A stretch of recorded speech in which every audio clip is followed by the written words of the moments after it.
The water hit me like a wall of cold that knocked every thought from my head except one. I was 64 years old. I had just sold my construction company for $15 million, and my son had pushed me off my own dock. I didn't know that last part yet, not in those first seconds. All I knew was the dark, the cold, and the way the dock lights above me looked like something distant and beautiful as I sank. Then my body remembered what to do. My arms pulled. My legs kicked. I broke the surface, gasping, and the first thing I heard was laughter drifting down from the porch of the lake house. My lake house where the party was still going. Music, glasses clinking, someone telling a story that made a group of people erupt all at once. Nobody had heard the splash. I grabbed the wooden ladder on the far side of the dock and held on, just breathing. My chest ached from the cold. The Tennessee night was clear and full of stars, and absolutely indifferent to what had just happened to me. I could see the silhouettes of my guests, moving behind the screen door. I could see the warm orange glow of the string lights I'd hung that afternoon, and I could see my son standing at the end of the dock with his back to the water, already talking to someone, already holding a fresh drink, already back to being the charming man everyone in that house believed him to be. I held onto that ladder for a long time. Let me start from the beginning, because none of this makes sense without the beginning. I built Callaway Construction from nothing. I was 22 years old when I poured my first foundation, a small addition, onto a dentist's office in Knoxville, and I was so nervous I measured everything 4 times. Over the next 4 decades, I built shopping centers, hospitals, school gymnasiums, parking structures, and more private homes than I can count. I worked in the cold and the heat. I lost 2 foremen I loved like brothers to accidents that still wake me up at night. I watched the industry change around me, adapted when I had to, held firm when everyone told me to cut corners, and never once put my name on work I wasn't proud of. My wife, Patricia, was beside me for all of it. She kept the books for the first 12 years until we could afford a proper accountant. She raised our 2 children, my son Brandon and his younger sister Elaine, and somehow managed to love me through the seasons when work consumed me entirely. Patricia passed 4 years ago. Pancreatic cancer. 9 weeks from diagnosis to the end. I was holding her hand. After that, I didn't have much fight left for the business. I went through the motions for another 1.5 years, and then I called the broker. The sale closed on a Tuesday in March. $15,200,000. I sat in the attorney's office and signed my name and shook hands and drove directly to the cemetery and sat on the bench beside Patricia's grave for 2 hours without saying a single word. I just sat there. The dogwoods were blooming. A cardinal landed on her headstone and regarded me without concern, then flew away. I told her everything was going to be fine. The lake house had been ours since Brandon was 12 and Elaine was 9. A 3-bedroom cedar cabin on a cove off Norris Lake, about an hour north of Knoxville. We'd spent every summer there as a family. Patricia had planted lavender along the front path. It was still growing. After the sale, I decided to move there permanently. I had contractors, former employees, men I trusted come out and renovate it properly. New kitchen, a proper master bath, a covered porch that wrapped around 2 sides, a dock I designed myself, wide enough to sit on comfortably, with a kayak launch on the left side and a boat slip on the right. Brandon came up twice during the renovation, walked through with me, nodded at everything I showed him. He was 41 that year, an investment advisor in Nashville, married to a woman named Nadia, who had grown up in Connecticut and had never quite adjusted to Tennessee summers. They had no children. They lived in a house that had cost more than they should have spent and drove cars that announced their income before they'd finished parking. I loved my son. I want to say that clearly. Whatever else I say about that period, I loved him, and I believed he loved me. I didn't see the change at first. It came in small things. The way he started calling more often after the sale closed, when he'd gone months without calling before. The questions that started to feel less like conversation and more like inventory. How had I structured the sale proceeds? Had I spoken to an estate attorney? What did I intend to do about the lake house? Was I planning to stay there permanently? Or might I eventually consider something smaller? I answered honestly because he was my son and I didn't think there was any reason not to. The summer gathering had been his idea. 4th of July weekend, the whole family, old friends, neighbors from the cove. He'd offered to organize everything. I was touched, honestly. It felt like something Patricia would have wanted. The house full, the dock busy, the smoker going from 6 in the morning. I told him yes. I told him it sounded wonderful. What I didn't know was that he'd invited his financial advisor, a man named Glenn who apparently specialized in estate restructuring. I didn't know he'd been quietly consulting with an attorney about power of attorney implications. I didn't know that 3 weeks before the party, he'd had a conversation with my bank, posing a hypothetical he later claimed about what would happen to my accounts in the event of my incapacitation. I found all of this out later. That night, I knew none of it. The party was everything he'd promised. The dock was full by noon. The smoker had been going since dawn, filling the entire cove with the smell of hickory and pork shoulder. My nater from across the water, a retired electrician named Hector who had been coming to that cove for as long as I had, paddled over in his John boat and stayed for 8 hours. Old friends from the company came. Elaine drove up from Atlanta with her husband and their 2 kids, who spent the entire afternoon in life jackets jumping off the dock and shrieking with joy. I was happy that day. I want to be honest about that too. I moved through that party genuinely happy, proud of the house and the people in it, feeling something close to peace for the first time since Patricia died. By 9 in the evening, the crowd had thinned. The kids were asleep inside. The remaining adults had settled into the easy, slow conversation of people who have eaten well and drunk slowly and don't want the night to end. Brandon was at one end of the porch, deep in conversation with Glenn, which I noticed but didn't think much of.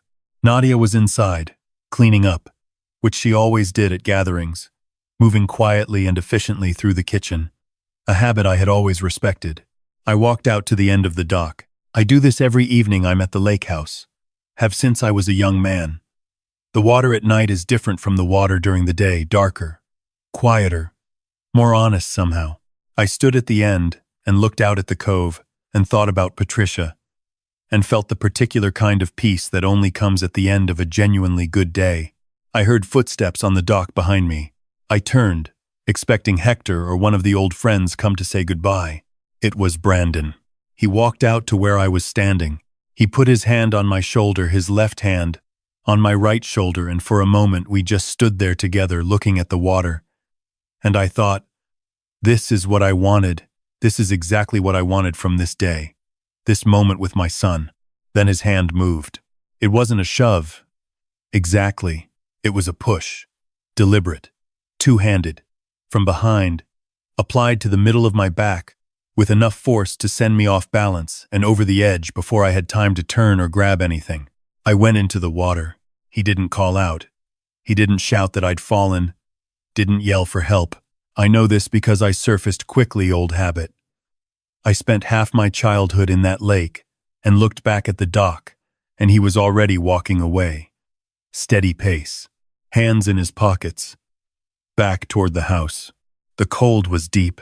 May I tell you something about cold water at night that people who've never experienced it don't understand? It doesn't just chill your body. It reorganizes your thinking. Everything that was soft and warm and full of faith a moment ago becomes very clear and very hard. I grabbed the ladder and I held on, and I watched my son walk off my dock and back into my house, and I tried to find an explanation that was innocent. I tried for a long time. The night was very quiet. The music had stopped. Somewhere across the cove, a light was on. Then I heard the motor of Hector's John boat. He came around the far side of the dock without running lights, cut the engine, and drifted to where I was clinging to the ladder. He reached down and grabbed my arm without a word and pulled me over the side of the boat with the strength of a man who has been working with his hands since before I was born. I lay on the floor of that John boat and stared at the sky and breathed. I saw, he said. 2 words. That's all. How long were you watching? I managed. Long enough. He paused. It wasn't the first strange thing I saw tonight. He told me quietly, in the way he tells everything, that he'd been watching from across the cove for the last hour, that he'd seen my son walk out onto the dock twice before that final time, each time stopping short, each time going back, that he'd seen Nadia step out onto the porch 3 separate times and looked toward the dock before going back inside. That Glenn, the financial advisor, had left at 8:30 with a cardboard file box that had arrived with him that morning. That box didn't leave with him when he came, Hector said. It had arrived in the morning. It left at 8:30 at night, which meant something had been signed. I lay in that John boat and I looked at the stars and I thought about my son's hand on my shoulder, that one honest moment before everything. And I thought about the way he'd walked away without calling for help. And I thought about Patricia's lavender by the front path and the cardinal on her headstone, and I made a decision. I need you to take me to your house, I said. And I need you not to tell anyone I'm alive. Hector didn't ask questions. He started the motor and took me home. Hector and his wife, a quiet woman named Dorothy who had known Patricia and who cried silently when she saw me come through the door, soaking wet and shaking, gave me dry clothes and a bed and a phone charger, and said nothing except that I was welcome to stay as long as I needed. I turned my phone off. I lay in their spare room that night and I thought about what I knew and what I didn't know. In the morning, I called the only person besides Hector and Dorothy who would know I was alive. My attorney, a woman in Knoxville named Carol, who had handled the sale of my company and who I trusted with everything. She picked up on the second ring. I told her what had happened. All of it, in sequence, without editorializing. There was a silence when I finished. Then she said, in the precise, even tone she uses when she is being very serious, "Do not go back to that house. Do not call your son. Do not turn your phone on. Give me 24 hours. I gave her 24 hours. In the meantime, I sat at Hector's kitchen table with a cup of coffee, and I started writing down everything I remembered about the past 6 months. Every conversation, every question Brandon had asked, every time he'd steered a discussion toward money or the estate or what I planned to do with the lake house. It took 4 hours and filled 9 pages of a yellow legal pad that Dorothy found in a kitchen drawer. What emerged from those 9 pages was not the portrait of a son who had snapped under pressure or made a terrible impulsive decision. It was the portrait of a plan, patient, methodical, moving in one direction over many months. That was the part that broke something in me that I'm not sure has fully healed. Carol called back the next morning. The box Glenn took contained documents, she said. I can't confirm the contents yet, but based on what you've described, my strong suspicion is a durable power of attorney, possibly drafted to take effect upon incapacitation. Given the timing, the party, the crowded conditions, the water a drowning could have been ruled accidental very easily. He would have had control of everything, I said. Until the estate cleared probate, potentially yes, and if you were incapacitated rather than deceased, possibly indefinitely. I stared at the wall. What do I do? You stay exactly where you are, Carol said. You let me work, and you do not contact your son. For 2 weeks, I was a ghost. I don't use that word lightly. I was a man who did not exist, sitting in a borrowed bedroom, overlooking a cove I had known for 30 years, watching through binoculars as the lights in my house moved and changed. Brandon and Nadia moved in within 4 days of my disappearance. I watched the moving truck. I watched them carry Patricia's rocking chair from the porch to the dock, where it sat in the sun like something that had been stolen. My truck was gone by the end of the first week, my boat by day 10. I later learned the truck had been listed for sale the morning after my disappearance, priced low for a quick transaction, gone in 48 hours. The buyer thought he was getting a deal. He was right about that. Elaine called me on day 3. I answered, quietly, with Carol present, and told my daughter I was safe and needed her to trust me. She cried for 5 minutes straight. Then she said, "Okay, Daddy," and did exactly what I asked. Elaine is more like her mother than she knows. On day 14, Carol came to Hector's house with a detective she worked with regularly, a former county investigator named Phil who had a face like a man who had heard everything and was surprised by nothing. He sat across from me at Hector's kitchen table and spread out what they'd assembled. The power of attorney document was real. Signed by me, Carol confirmed, or rather, signed by a very competent forgery of my signature, witnessed by Glenn and a woman from Glenn's office. A notary stamp that Carol's forensic contact confirmed was fraudulent. There was also a new beneficiary designation on one of my investment accounts, submitted electronically the week before the party, changing the primary beneficiary from my estate to Brandon directly. Small enough change that it might have gone unnoticed, big enough to matter. And there was a recorded call obtained legally from a financial institution flagged by Carol's contact, in which a man whose voice matched Brandon's asked a question about the process for liquidating a brokerage account belonging to an account holder who had recently been declared legally incapacitated. The call was dated 11 days before the party. Phil laid it all out without theater. Then he looked at me and said, "How do you want to proceed?" I thought about my son's hand on my shoulder.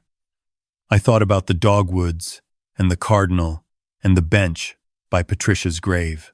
I thought about a 12-year-old boy on this same dock who had been so proud of learning to back the boat trailer down the ramp by himself that summer that he'd done it 17 times in a single afternoon. "I want to proceed correctly," I said. "I want everything done right." I walked back through my front door on a Thursday morning. Brandon was on the porch. He had a coffee mug in his hand and he was looking out at the water. He heard the screen door and turned. And the color left his face so completely and so instantly that for a moment I was genuinely afraid he might fall. He didn't fall. He stood there, and we looked at each other, and neither of us said anything for what felt like a very long time. Nadia appeared at the door behind him. She made a sound that wasn't quite a word. "I went for a swim," I said. "I've been recovering." Brandon's mouth opened. "Don't," I said. Just that one word. Quiet. The way I said it to workers on a job site when something was about to go wrong and I needed everyone to stop and be still. He recognized the tone. He'd heard it his whole life. He stopped. Carol came in behind me. Phil came in behind Carol. 2 uniformed officers came up the path behind them. Brandon didn't run. Whatever else I can say about my son, he didn't run. He stood on that porch and watched them come. And when Phil read him his rights, he looked at me the entire time with an expression I could not name then and cannot name now. It wasn't rage. It wasn't grief exactly. It was something more complicated than either. Something that looked almost like relief, as if the long effort of planning and pretending had become more than he could sustain, and some part of him was grateful it was over. Nadia sat down on the porch steps and put her face in her hands. I later learned that she had known about the power of attorney. I learned she had helped Glenn carry that box to his car. I learned she had been the one to send the truck listing to the buyer, at Brandon's instruction, the morning after my disappearance. What I also learned, over many months and many difficult conversations with Carol and with Elaine and finally with Nadia herself, was that she had spent the 2 weeks after the party unable to sleep, unable to eat more than a few bites at a time, sitting with what she had participated in, and understanding, truly understanding, in the way people sometimes only do after it's too late to change what she had helped her husband attempt to do. She came to me 6 months later, after the legal proceedings had sorted themselves into their final shape, and sat in the same chair at my kitchen table where Phil had spread out the evidence, and she talked for a long time. I listened. I didn't offer easy comfort, because what she'd been part of didn't have easy comfort to offer. But I also didn't turn her out. When she was finished, I made her a cup of coffee, and I told her that she was going to be all right, and that I hoped she would make better choices going forward, and that I forgave her. I mean that last part. It took me longer than the 6 months, if I'm honest about the timeline, but I mean it. Brandon pled guilty to fraud and forgery and 1 count of assault. His attorney worked to keep the sentencing reasonable, and Carol argued for the full weight of it. What the judge decided was somewhere in between, as these things usually are. He will have time to think about what he chose. He will have time to become someone other than the man who walked back to the party after pushing his father into the water. I hope he uses it. The dock is still there. I rebuilt the railing last fall, not because it needed replacing, but because I needed to do it myself, with my own hands, the way I built things before I was a businessman. I worked on it for 3 weekends. Hector came over and handed me tools without being asked, the way he does everything, quietly and without ceremony. When it was done, I stood at the end of it in the evening light, and I looked out at the cove, and I thought about all of it. The sail and the party and the cold water and Hector's John boat and Patricia's rocking chair sitting in the sun. I thought about a boy who was once so proud of backing a trailer down a ramp that he did it 17 times in an afternoon. You raise children with everything you have. You teach them what work means and what honesty means and what it costs to put your name on something. You believe you are building something that will outlast you. Sometimes you are wrong about what you built, but you get up in the morning. You walk out to the end of your dock.